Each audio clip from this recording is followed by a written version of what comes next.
오늘 예배를 통해서 함께 은혜 받으실 하나님의 말씀은 신명기 4장 15절에서 24절의 말씀입니다.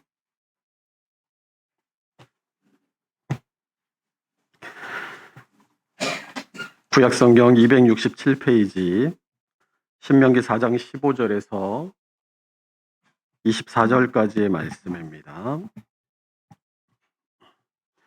우리 15절부터 교독하도록 하겠습니다. 여호와께서 호렙산 불길 중에서 너희에게 말씀하시던 날에 너희가 어떤 형상도 보지 못하였은즉 너희는 깊이 삼가라.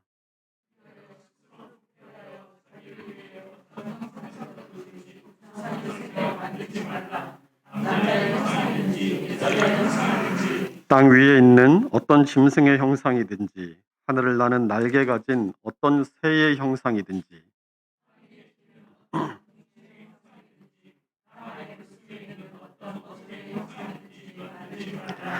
또 그리하여 내가 하늘을 향하여 눈을 들어 해와 달과 별들 하늘 위의 모든 천체 곧 너희 하나님 여호와께서 천하 만민을 위하여 배정하신 것을 보고 미혹하여 그것에 경배하며 섬기지 말라.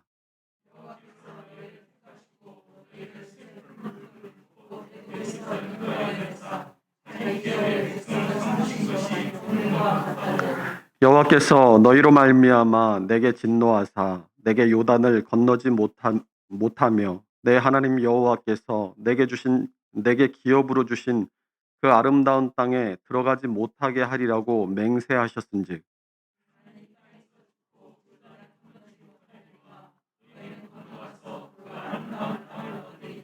너희는 스스로 삼가 너희의 하나님 여호와께서 너희와 세우신 언약을 잊지 말고 내 하나님 여호와께서 금하신 어떤 형상의 우상도 조각하지 말라. 내 하나님 여호와는 소멸하는 불이시요 질투하시는 하나님이시니라. 아멘. 지난 시간에 모세는 이 바알보올의 사건을 언급했습니다. 바알보올에서의 우상 숭배와 음행은 하나님의 자녀들을 타락시키고 멸망에 이르게 했습니다. 이것은 심각한 일입니다. 가나안에 들어가서 하나님 나라 백성으로 살려면 절대로 행해서는 안 될 일들이었습니다. 하나님의 법도와 규례에 반하는 일이었습니다. 모세는 바알보올의 일을 언급하면서 그것을 아들들과 손자들에게 알게 하라고 말씀합니다. 우리 신명기 4장 9절 말씀을 함께 읽어보겠습니다. 오직 너는 스스로 삼가며 내 마음을 힘써 지키라. 그리하여 내가 눈으로 본 그 일을 잊어버리지 말라. 내가 생존하는 날 동안에 그 일들이 내 마음에서 떠나지 않도록 조심하라. 너는 그 일들을 내 아들들과 내 손자들에게 알게 하라. 아멘.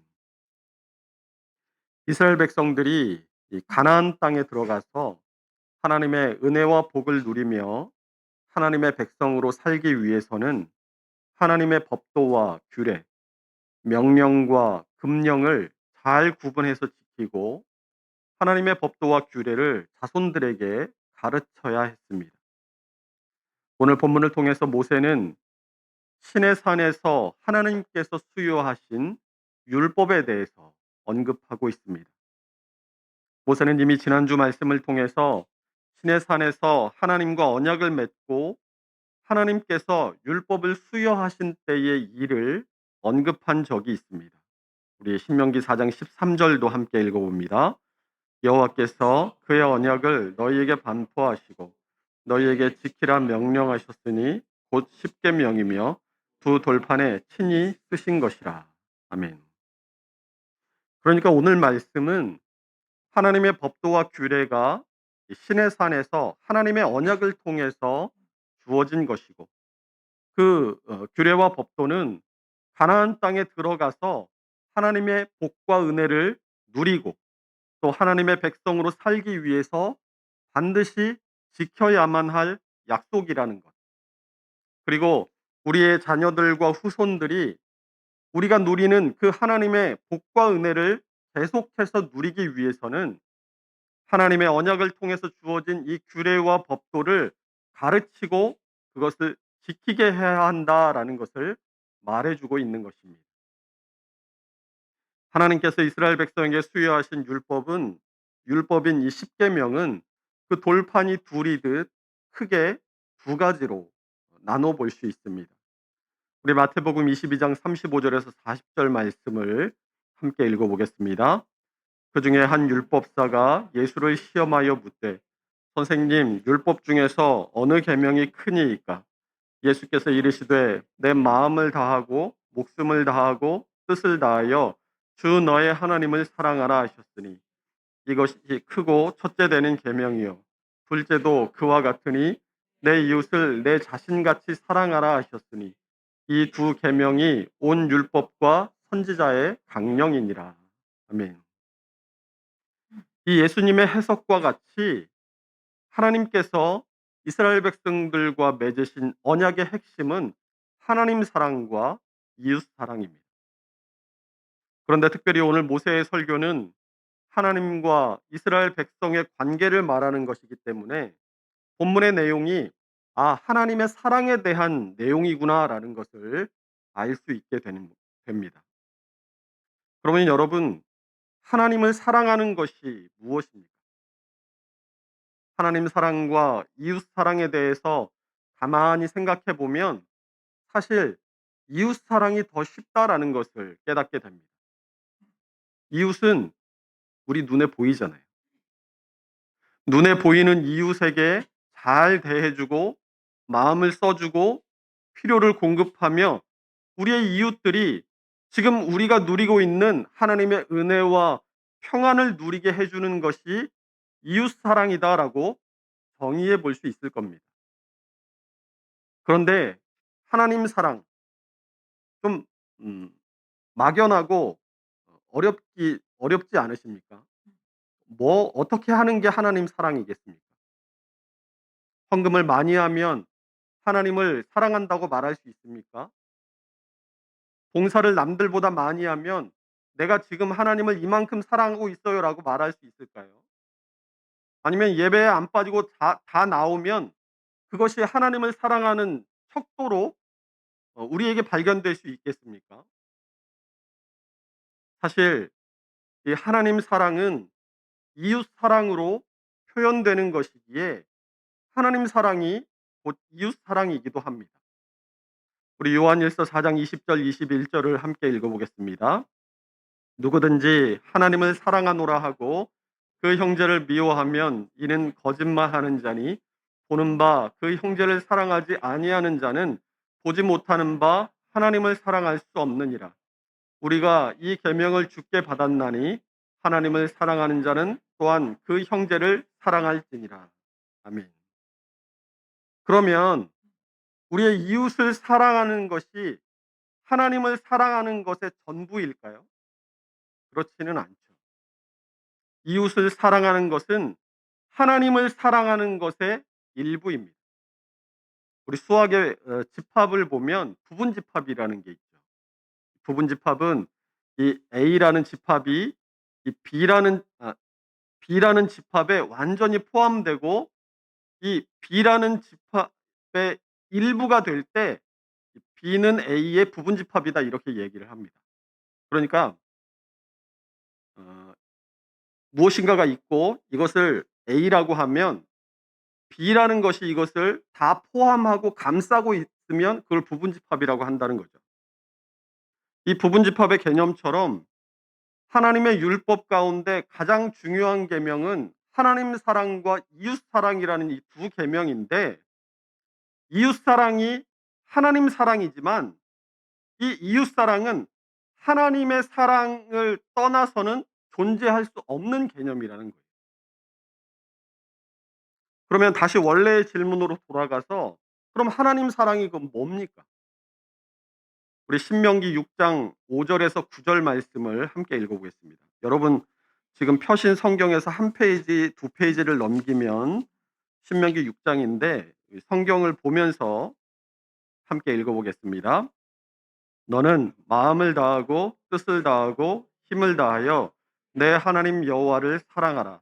오늘 내가 내게 명하는 이 말씀을 너는 마음에 새기고 내 자녀에게 부지런히 가르치며 집에 앉았을 때에든지 길을 갈 때에든지 누워 있을 때에든지 일어날 때에든지 이 말씀을 강론할 것이며 너는 또 그것을 내 손목에 매어 기호로 삼으며 내 미간에 붙여 표로 삼고 또 내 집 기록할지니라.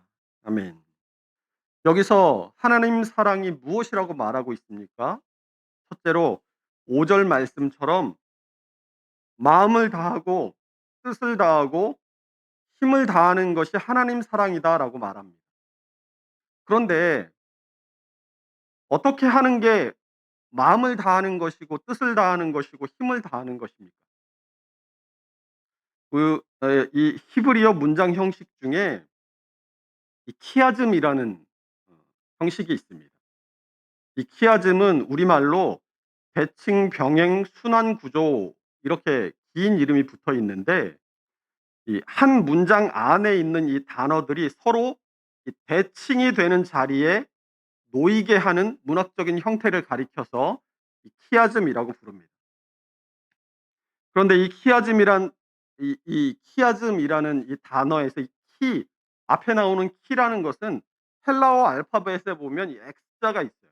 이 헬라어 알파벳 X자에서 나온 말입니다.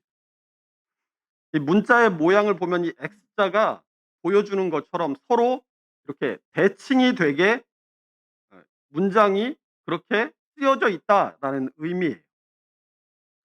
이 유대인들이 우리가 왼쪽에서 오른쪽으로 글을 쓰는 것과는 반대로 이 아 아 오른쪽에서 왼쪽으로 이 글을 쓰는데 이 키아즘 구조에서는 이 첫 문장과 이 끝 문장이 같은 내용 혹은 동일한 구조를 가지고 있습니다.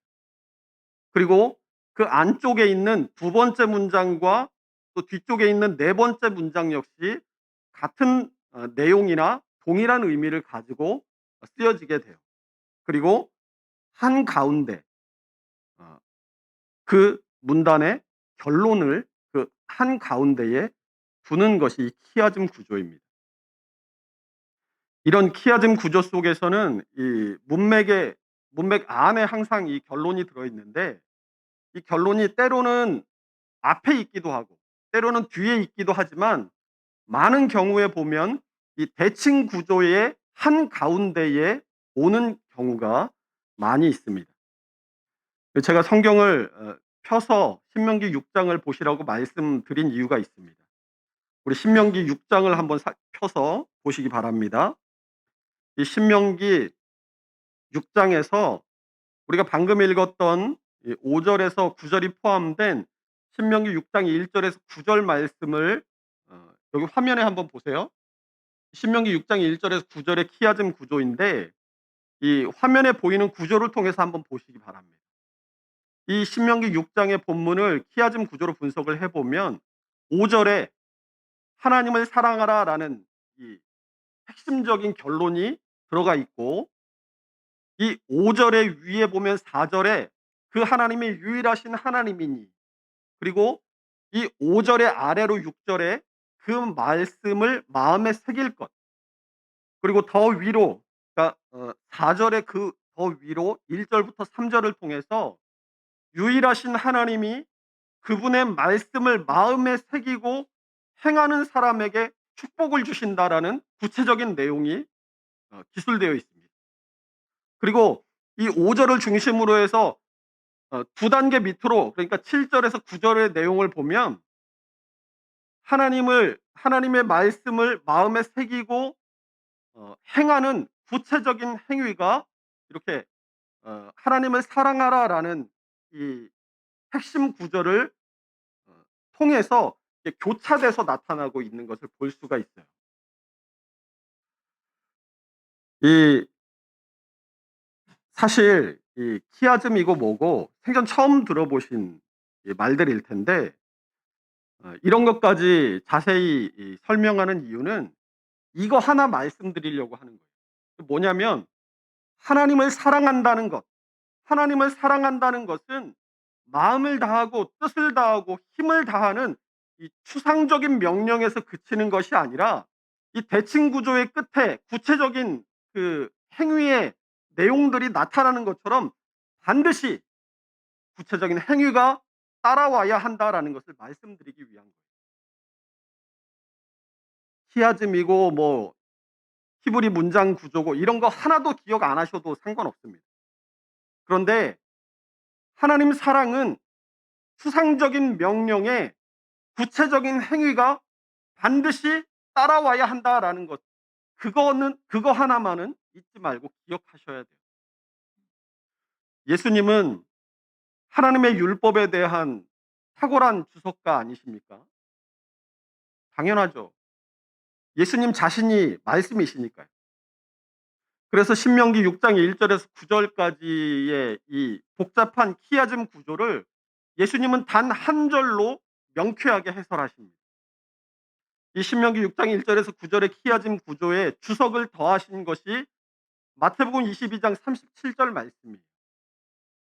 예수님은 이 신명기 6장 1 절에서 9 절의 키아즘 구조를 내 마음을 다하고 목숨을 다하고 뜻을 다하여 주 너의 하나님을 사랑하라라고 한 문장으로 명쾌하게 해석하십니다.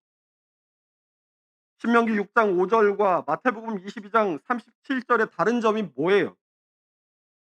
신명기 6장 5 절은 마음을 다하고 뜻을 다하고 힘을 다하여 하나님을 사랑하라고 합니다. 반면에 마태복음 22장 37 절은 내 마음을 다하고 목숨을 다하고 뜻을 다하여 주 너의 하나님을 사랑하라고 말씀합니다. 뭐가 다른 거예요? 목숨을 다하라는 것이 달라요. 마음을 다하고 뜻을 다하는 것은 각자 다 다를 수 있습니다.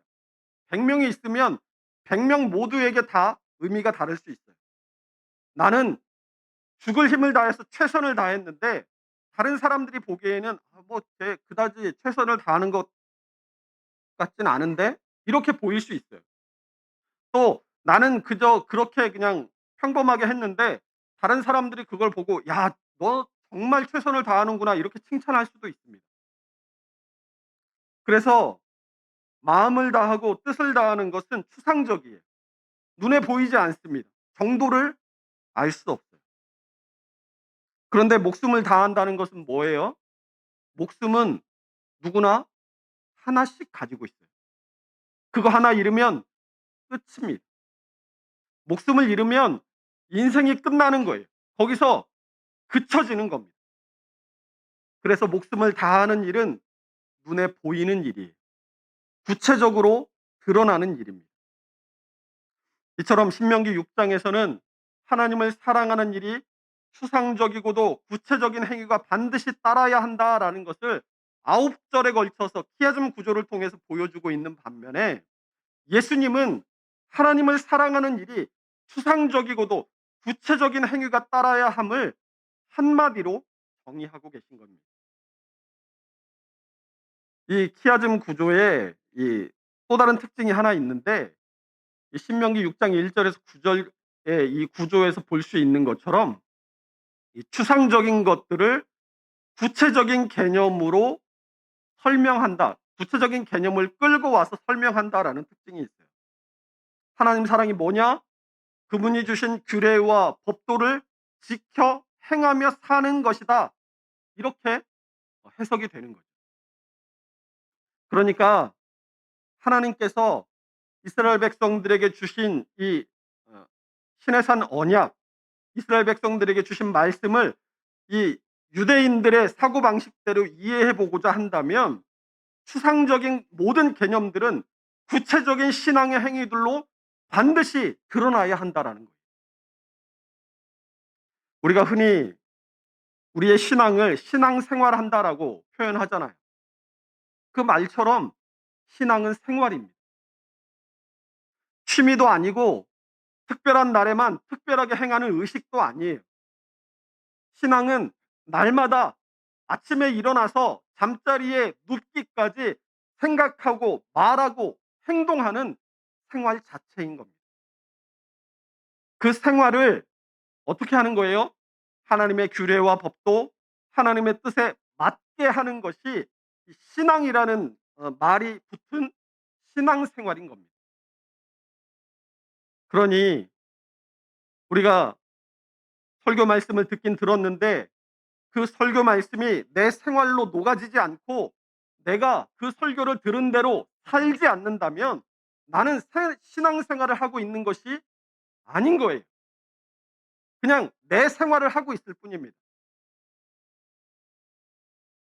그런데 주님은 우리를 왜 부르셨어요? 내 생활하라고 부르신 것이 아니라 신앙생활하라고 우리를 부르신 겁니다. 그래서 우리는 우리 자신을 자꾸만 내려놓는 연습을 해야 돼요. 자꾸 내려놓고 또 내려놓고 뭔가 이렇게 올라오면 자꾸 누르고 내려놓고 버리고 버리는 연습을 해야 합니다. 내 생각과 내 판단을 내려놓고 주님의 말씀에 뭐라고 돼 있지? 주님이라면 어떻게 하실까? 그것을 늘 생각하면서 사는 것이 신앙생활인 거예요. 이렇게 살아갈 때 하나님께서 약속하신 축복을 누리게 하시는 겁니다.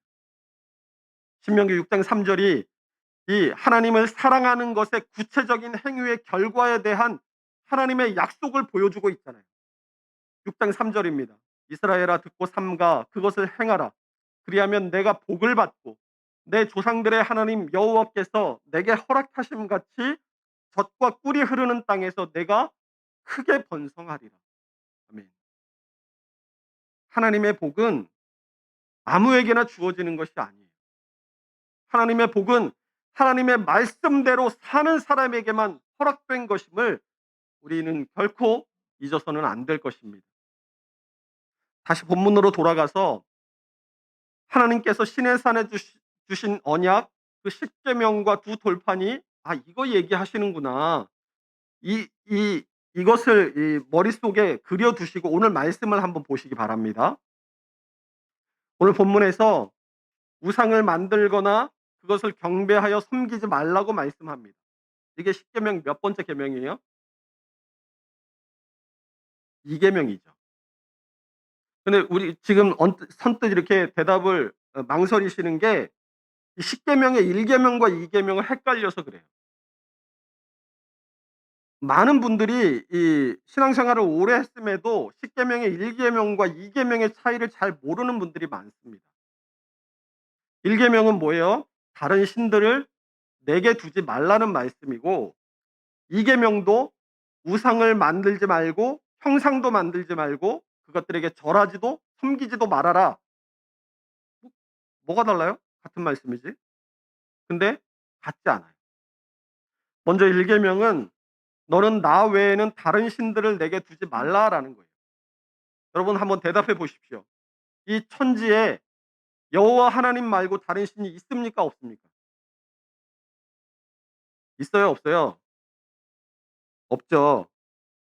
그런데 성경에는 왜 다른 신을 섬기지 말라고 계속 반복해서 얘기합니까? 이사야 44장 6 절입니다. "이스라엘의 왕인 여호와 이스라엘의 구원자인 만군의 여호와가 이같이 말하노라. 나는 처음이요 나는 마지막이라. 나 외에는 다른 신이 없느니라." 이사야 44장 8절 끝에도 보면 "나 외에 다른 신이 있겠느냐? 과연 반석은 없나니 다른 신이 있음을 내가 알지 못하노라."라고 말씀하십니다.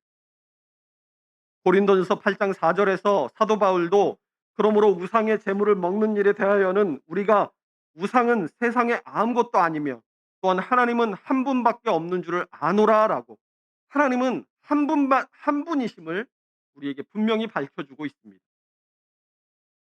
이렇게 하나님은 분명히 "다른 신이 없다."라고 말씀하시는데 그에 반해서 성경 곳곳에는 다른 신들을 섬기지 말라는 무수한 경고가 기록되어 있습니다.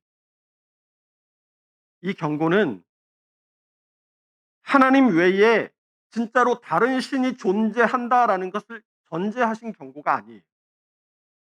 성경이 말씀하고 있는 이 다른 신은 인간인 우리가 만들어낸 허상을 말하는 겁니다. 인간은 자신보다 강한 존재나 자신의 이성과 지식을 뛰어넘는 존재에 대해서 갈망과 두려움에 상반된 두 가지 감정을 가집니다. 그래서 특별한 자연 현상이나 자연 만물을 보면서 상상 속의 존재를 만들어내요. 머릿속에 그려냅니다. 그리고 그것을 구체화시키고 형상으로 만들어요. 그리고 그것이 자신에게 복이나 행운을 가져다 주거나 혹은 불행을 막아줄 것을 기대하고 그것에 절하고 그것을 섬깁니다. 그래서 자연 만물을 섬기는 이 샤머니즘에서 고등 종교에 이르기까지 이 기독교를 제외한 세상의 모든 종교는 인간이 신에게로 찾아갑니다. 구도와 수행과 선행을 통해서 인간이 신에게로 점점 더 가까이 다가갈 때 평화와 행복을 누리게 된다라고 믿어요. 때로는 내가 만들어낸 그 허상을 통해서 복 받고자 하는 자신의 욕심과 욕망을 채우는 겁니다. 그래서 우리가 이 땅에서 우리의 욕심과 욕망을 내려놓고 세상이 주는 육신의 정욕, 안목의 정욕, 이생의 자랑을 내려놓을 때 인간이 만들어낸 허상이 아니라 참 하나님을 거기서 발견하게 되고 그분을 따라 살아가게 되는 것입니다.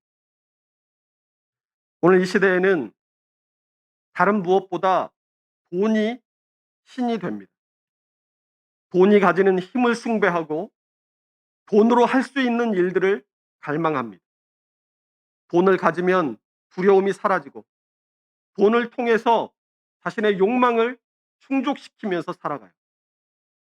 이것을 맘모니즘 혹은 배금주의라고 합니다.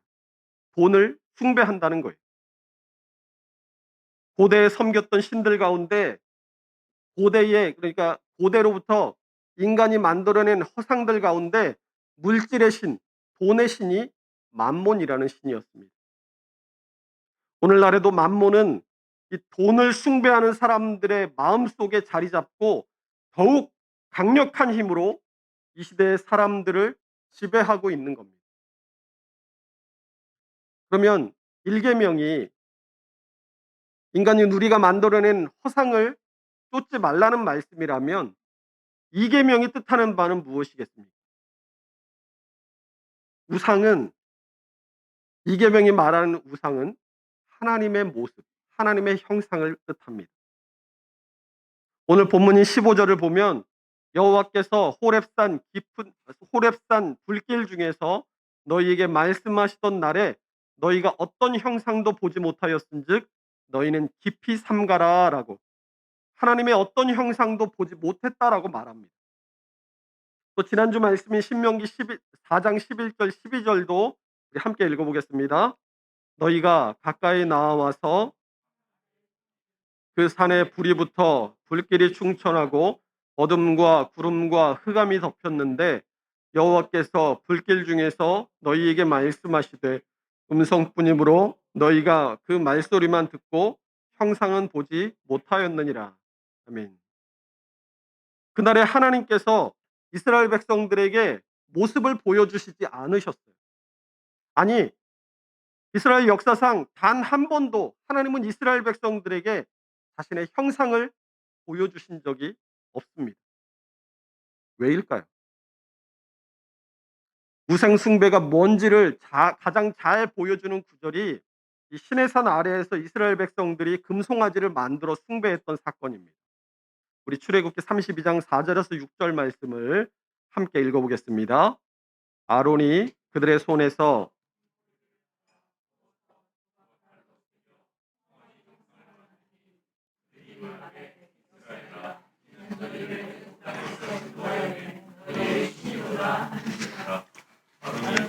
그 앞에 제단을 쌓고 이에 아론이 공포하여 이르되 내일은 여호와의 절일이니라 하니 이튿날에 그들이 일찍이 일어나 번제를 드리며 화목제를 드리고 백성이 앉아서 먹고 마시며 일어나서 뛰놀더라. 이 송아지 모양으로 우상을 만들어서 그 우상의 이름, 그것의 이름을 뭐라고 붙여요? 이는 너희를 애굽 땅에서 인도하여 낸 너희의 신이로다라고 합니다. 그리고 아론이 공포합니다. 아론이 보고 그 앞에 제단을 쌓고 이에 아론이 공포하여 이르되 내일은 여호와의 절이니라. 이 사람들이 송아지를 섬긴 거예요? 여호와 하나님을 섬긴 거예요? 이 사람들은 여호와 하나님을 섬긴 거예요. 더 정확히 말하면 여호와 하나님의 형상을 섬긴 겁니다.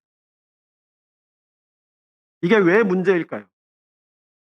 하나님은 전능하시고 무소부재하신 분이십니다.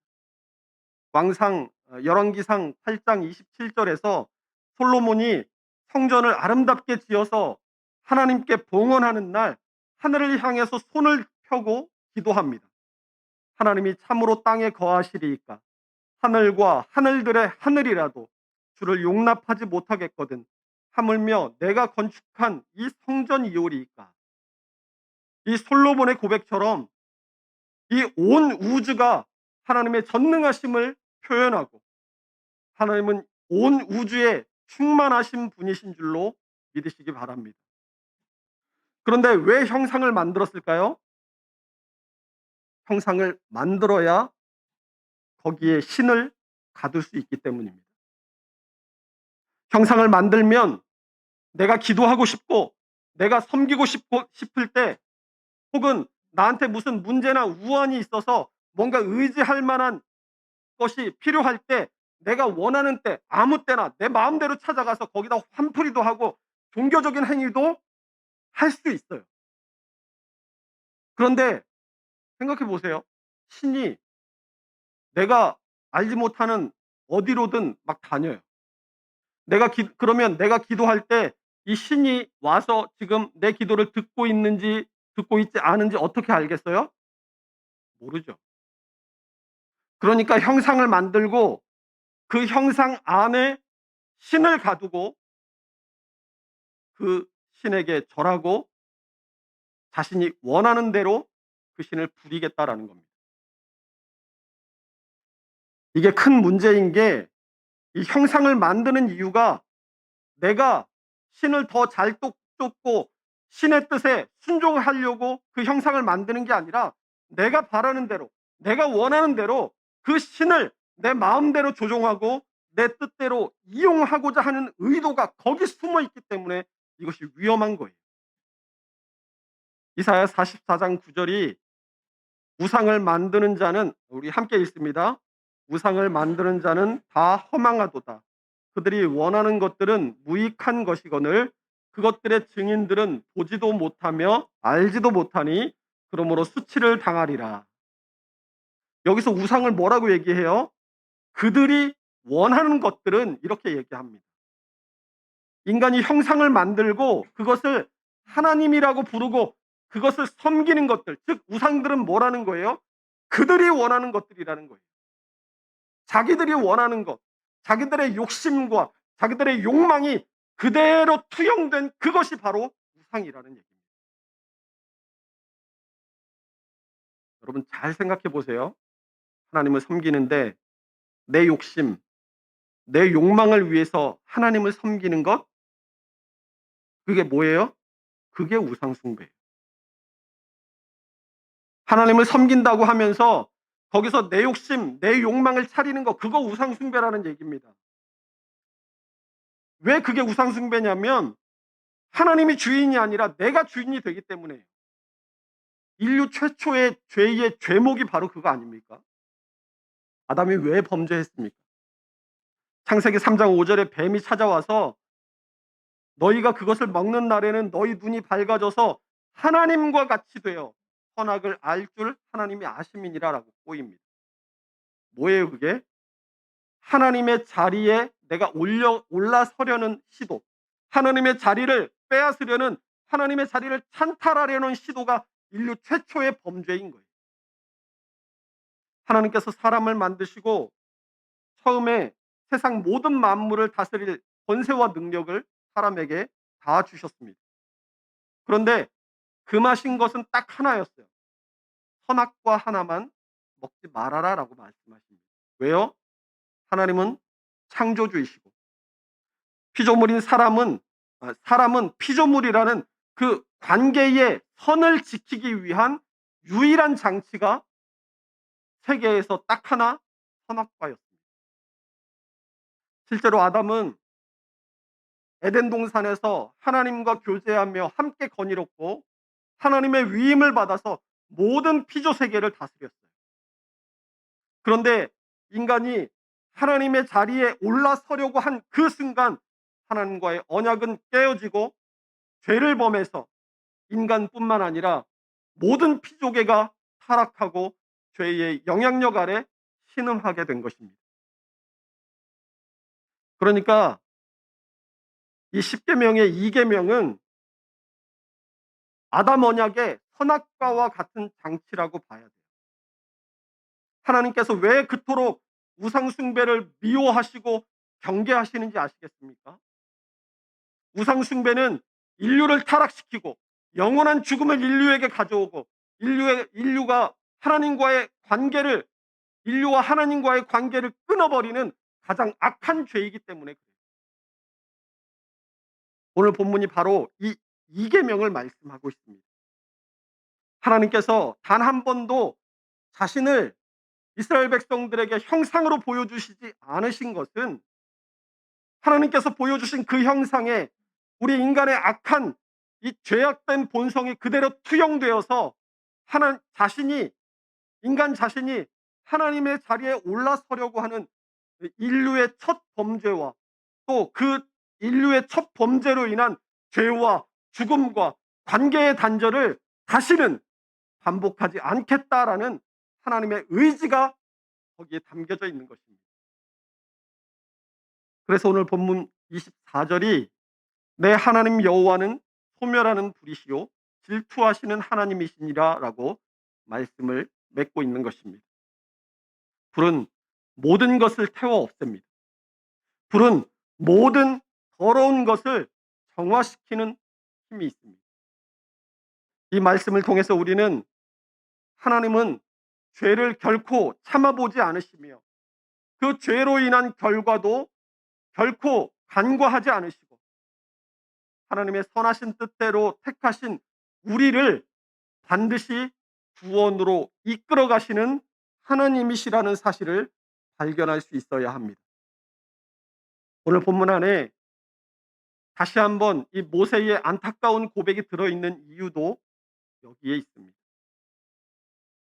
얘들아, 나는 비록 하나님 앞에 지은 죄로 인해서 하나님께서 약속하신 가나안 땅에 들어가지는 못하지만 너희는 들어가서 나와 같은 실수와 실패를 반복하지 말고 바알 부올의 일과 나를 반면 교사 삼아서 하나님만 사랑하고 하나님의 뜻을 삶을 통해 드러내므로 그곳에서 하나님이 주시는 복과 은혜를 대대로 받아 누려라라는 것입니다. 이러한 당부가 어찌 이스라엘 백성들에게만 해당되는 말이겠습니까? 오늘 성경을 대하며 2차 독자로 이 신명기의 말씀을 함께 나누고 있는 우리들 모두도 바알브올의 일과 모세의 일을 반면 교사 삼아서 하나님의 규례와 법도를 따라 하나님의 뜻을 이 땅에 실천하며 복을 누리는 하나님의 백성으로 살아야 하지 않겠습니까? 그러므로 우리가 이 땅에서 하나님의 백성으로 살고자 하는 결심이 있다면 내 뜻이 아니라 하나님의 뜻을 쫓아 나를 내려놓고 하나님의 뜻에 순종하며 살아갈 수 있으시기를 바랍니다. 하나님의 은혜와 평안 또 하나님께서 우리에게 약속하신 모든 축복들은 하나님만을 온전히 사랑하며 주님의 뜻에 순종하는 이들에게 주어지는 것임을 잊지 마시고 이번 한 주도 하나님의 백성으로 신앙생활을 할 수 있는 우리 모두가 될 수 있으시기를 주님의 이름으로 축원합니다. 기도하겠습니다.